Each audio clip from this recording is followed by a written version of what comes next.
Hello there and welcome to JJ Painting. I am JJ and today we're going to be talking all about the power levels in 40k.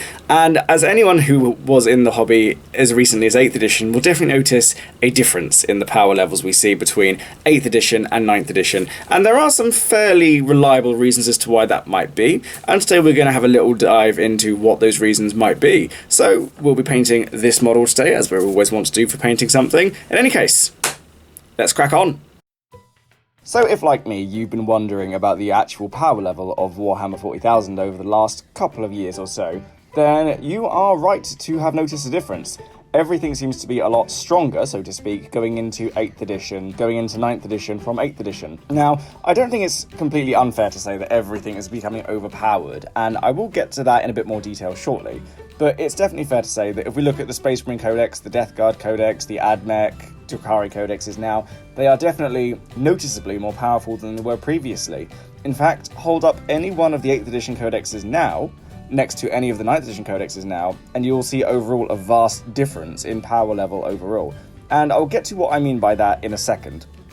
But I think the first thing to bear in mind is that even the current 8th edition codexes aren't all necessarily write-offs. Lots of them still have plenty of good things about them. Eldar, Astra Militarum, and even Chaos Marines and Thousand Suns all spring to mind as having things in them that are still very good and very positive, and that can, in some respects, stand up against the 9th edition codexes. But the thing to remember is that when it comes to the new codex cycles, every single time we get to them, the Meta Watch immediately takes over the conversation about what are the most powerful combinations, what are the most powerful units, etc, etc. And I think there is a slightly more holistic way to look at it that doesn't involve looking purely at the meta, and that's what we're going to be doing today. So the first thing I want to do is talk about what would we call the benchmark power level. What's the basic thing that all our units on the tabletop should be able to do?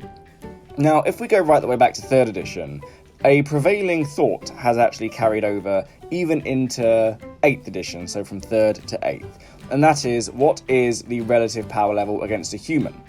And this explains quite a lot of things. So look at really basic things such as the fragmentation rocket. It's designed very much to damage humans and to damage Imperial Guardsmen.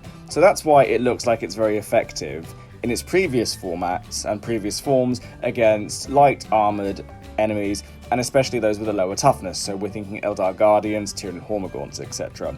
But then we think about Space Marines. And Space Marines obviously have a higher toughness, they have a better save, they have better weapons. And again, everything that a Space Marine carries is enough to blow a human to pieces, but it's not necessarily enough to blow another Space Marine to pieces. Now, this is the important thing that I'm getting to, and that is that the power levels were a little bit out of whack with what the most common army was, which was Space Marines. So the power levels of most armies were there designed to work either against humans or work to a level that if they were to hit a baseline human, it would be effective, and a baseline human's level of resilience to it would be relatively minor, and that to an extent also extends to vehicles. But when the most common army is the Space Marine, suddenly every weapon does start to feel significantly underpowered. But then we can look at it in terms of specific units within each codexes as well, but that's a point which we'll get to shortly. But I think it's worth mentioning at this point that for every edition before 9th edition, every weapon having the mindset of how does this work against a guardsman or even a Tau Fire warrior or an Elder Guardian being the guiding light says a lot more about the power level and the relative structuring of those armies and of everyone's combat ability, rather than it being how effective is it against a Space Marine. Because in most people's minds, most people play Space Marines, so how does it work against a Space Marine? So suddenly it then reduces the number of options. Which then brings me on to my next point, which is a really important one to remember, is that in the old way of thinking, most weapons, by the same logic and most power levels of most units, was very much of how does it work against a regular human and what works against the superhumans or what works against the bigger models of the vehicles, etc, etc. It doesn't really matter a huge amount on the specifics, but it does matter how they work in tandem with each other. And what that led to is many codexes, and you can pick just about any codex you want, so Astra Militarum, Space Marines, Chaos Space Marines, Drukhari, AdMech, it really doesn't matter. Although actually maybe not with AdMech, because they've always had a few unique things going for them over the years anyway. But the other ones, definitely. And the thing to bear in mind is that you'd always have a codex full of units, full of weapons, full of rules. And you'd have lots of things which you would look at and go, that's okay, or that's average, or that seems a bit underpowered, or a bit overpointed for what it is. But again, when all of this was working at the level of, we only need it to kill humans, or we only need it to fight fire warriors or guardians, that was the power level that was appropriate for that, and not Space Marines. But then you'd see the things that could knock over a Space Marine with relative ease, and there would be perhaps one model or one unit in every 3 that would have that. So there were many armies for most of 40k's histories that would have 2 or 3 what we would now refer to as auto-take units, and about 60% of the codex would be, if you want it, you can have it, if you can find a use for it. So to sum up very quickly, for a big chunk of 40k's history, the power levels were definitely set at a lower benchmark, but that was in direct antithesis to what the actual most powerful army was. It's almost like saying, oh, here are the Gretchens, are they the most common thing in the Orc Codex? Is that what people are being introduced to? No.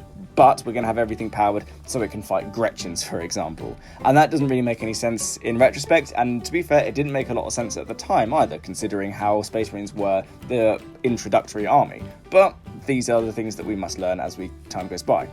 But then we think about how this has changed in 9th edition, and there has been a definite shift in the philosophy and the base power level, where now, rather than thinking, how do all these weapons, how do all these squads fight against a regular guardsman or a regular human, it's now, how do they interact with a Space Marine or a Space Marine vehicle, for example. And that has allowed the power levels to shoot up in a way that suddenly seems incredible and unprecedented to anyone who's been in the hobby for more than 5 to 10 years. Because even as recently as 7th edition, these power levels were still much lower. Granted, there were definitely things that could wipe a squad of Space Marines off the board without too much hassle and too much thought. But that had to be readdressed when all Space Marines got that extra wound. And I've said it before and I'll say it again, that was probably one of the biggest shifts forward in 40k. Especially from a gameplay perspective, because unlike before, where everything was set at a baseline human level, at least your Guardsman and your Space Marine each only had 1 wound. But now the Guardsman still only has 1 wound, but the Space Marine has 2. So the power levels have all shifted, not just to take into consideration that 3+ armor save and that additional toughness, but also to take in the fact that it has an extra wound as well now. You can look at things such as heavy bolters as being the perfect example of this. They've suddenly got an additional damage. You can look at some of the flamer weapons having both a longer range than they would have done at the template era, but also at the fact that many of them are now starting to get more and more shots, especially in armies that are known for having specialized flame weapons. And this brings me on to the summarizing point of all this, is that what this has done is allowed Games Workshop to do something else. They've created a secondary effect. So whilst they've powered up everything else to be powerful enough to take on a Space Marine, it's done something to every single unit in the game. And if you're like me and you've listened to message boards or conversations in Games Workshop and things like that, then you'll hear lots of people say this is broken, or that is bent, or that breaks the game, etc, etc. You probably know what I mean by this. There's lots of talk about what's too powerful, but I would argue with that. Like I said a few minutes ago, back in the day you'd have a few units that everyone would see as auto-takes and the rest of the codex would probably be treated with relative indifference. But now, I think it's fair to say that there are more things in all of the codexes that are more exciting, they're more interesting, people are more attracted to them and they're more appealing. And that is a good thing, because it's better to have a codex where you look at almost everything in that codex and see a use for it on an initial read, instead of having 2 or 3 units that look good on an initial read and the rest of the army is a bit of a write-off. Because at that point, the army itself isn't very exciting. You've got 2 or 3 units that you might want to use, and the rest of them you don't really look at with any great deal of severity or depth. And I think in many respects, that was one of the things that was letting down a lot of codexes and a lot of armies for most of their history. The Vanguard veterans, for example, went from being completely dismissed for most of their history to suddenly becoming a cornerstone for most armies in a way that they simply have never been since they were first introduced. And I know that's only one example, but these examples are definitely out there. Death Guard, for example, you've got Chaos Marines running around with 3 attacks base and 2 wounds at toughness 5. That's an incredible leap forward that I think many people never actually thought was going to happen. Death Shroud, or granted, another one, very new unit, I'll say, so they haven't had the history that regular Terminators have. But to go from, in one edition, 2 wounds to 3 wounds, and then having even more attacks, again is a very exciting thing. But you can look at the majority of codexes that have been released for 9th edition, and it's very unlikely that you'll find anything in those codexes that you would immediately write write off or dismiss. Everything has a chance now. And I think this is the thing, as much as 8th edition was very much a new rule set, a new concept to 40k, a new way of playing, a lot of the power levels were comparable to how they were in 7th edition with the benefit of retrospect. They manifested in different ways, granted, because the universal special rules were gone. But in terms of raw power and stratagems notwithstanding, a lot of the power levels and a lot of the damage output was still very similar.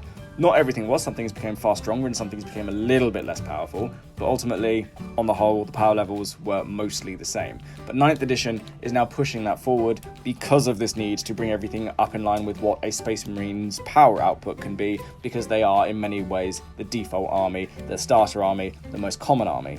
So when you think of it in those respects, to summarise, it makes sense why all the power levels seem to be pushed up so much so. And the other thing you have to remember is that we don't have a complete picture on a lot of codexes yet. There are still many armies out there that are going to be waiting a little while before they get their 9th edition codex, and we have to remember that when they do, their power levels will probably increase dramatically as well. I take Sisters of Battle as a very good example of this, or Adeptus Sororitas, is that their range has exploded in the last couple of years from being an almost forgotten byproduct of the early years of 4th and 5th edition to suddenly having an all-plastic range that is dynamic and very playable and very accessible. That is something they simply did not have a few years ago, and as a result, they've become a far more interesting army and a far more dynamic army. But also, I think to remember, we need this in our armies, we need this in 40k, we need units that are going to get people excited for both gameplay purposes and for model purposes. We need people to look at everything in a codex and go, that all looks great, I want it all. Because on the one hand, yes, that's very good for Games Workshop and very good for the shareholders, but it's also good for us as players. I would rather every player have a codex that they pick up and feel genuinely spoiled for choice, rather than only having 2 or 3 options that they feel are viable, even in casual games, and having a whole codex full of chaff, which is definitely how it used to feel back in the days of 4th and 5th edition, and even into 6th edition, I'd argue as well. So to conclude on this quite short video about power levels and why they are, the power levels are going up obviously because Space Marines got stronger, and every unit and every model and every army needs to have something that can compete with that. But also by making everything seem stronger on paper, it also means that the games themselves do tend to balance out a bit more in practical terms as well. And this is the thing which I think sometimes forget. If everything looks good on paper, then that means that everything has a relatively solid chance of being useful on the tabletop. But when only a few things look good on paper, and everything else looks either decidedly average or underpowered, then that means that there's a balance issue there fundamentally. Now, I'm not particularly big into meta, I'm not a massive tournament player, but what I do know from the many years of playing 40k is that you can start to see the more powerful armies emerge when you start to see the auto takes, but also the extent of the auto takes as well. When you get units whose auto take in their army doesn't quite match up to the auto take in another army. But when you have 2 codexes, granted some of them may have higher levels of power in certain places, but that then doesn't stop the other army from having its special surprises and the things that it can bring. And this may sound very vague, but I can point to 2 really strong examples. Space Marines have more troop units than they've ever had in the past. They currently have 5, 2 different types of Intercessor, 2 different types of Phobos Tactical Marines, the Heavy Intercessors as well, and then of course the Tactical Marines for a spicy 6th choice as well. But you have to remember that that means that they have 6 different types of Space Marine. But then we look at the Death Guard. Death Guard have only 1 Space Marine unit that's a troop's choice, but that Space Marine unit can be configured in many different ways. So you could argue that the power difference there is that Space Marines have a very broad but quite shallow troops range, whilst the Death Guard have a much narrower but much deeper one, because you can do more with that one unit than you can with any of the Space Marine ones. And you can see that repeated across the AdMech. They have quite a lot of depth in terms of the number of heavy weapons they can take. Yes, it's all the same types of shooting. They're a shooting army, fundamentally. That hasn't changed. But they can fight both at close range, medium range, and long range. They can do a lot in terms of damage output. They can do quite a lot also in terms of accuracy. And they can make a lot of changes on the board when it comes to first, second, and third turn, almost the same way the Space Marines do. And this is the thing to bear in mind, is that having those options, having that choice in terms of how you apply the power level of your army is something which is quite new and something which is really useful for everyone at every level. And I think it's something which no one should be discouraged by or be put off by or feel particularly put out by, because it will happen to all the armies given time. And because of this increase in power level, it also means that every army is playing in ways which are far more interesting than they were even in 8th edition now, and that's only going to continue from here. But as always, I want to hear what you guys think. Do you think the power levels are getting a bit too ridiculous? Are you one of those guys who think that they need to be scaled down a little bit? Or do you think the power level upgrade is actually something which should continue and does have a place in 40k now? Let me know your thoughts. I look forward to hearing from you. So there we go, those are my thoughts on the power levels in 40k and 40k in 9th edition and the previous edition as well. So let me know your thoughts down below, and whilst you're down there, like, subscribe, all that good YouTube shilly stuff. I post my videos on Wednesdays and Fridays, and whilst you're down there doing all that good YouTube shilly stuff, check out my website to see the services I provide, along with my Patreon to get involved, and if you just want to see some pictures of toy soldiers, check out my Instagram, it's all down there. But in any case, thank you all very, very much for watching, goodbye, and have a lovely day.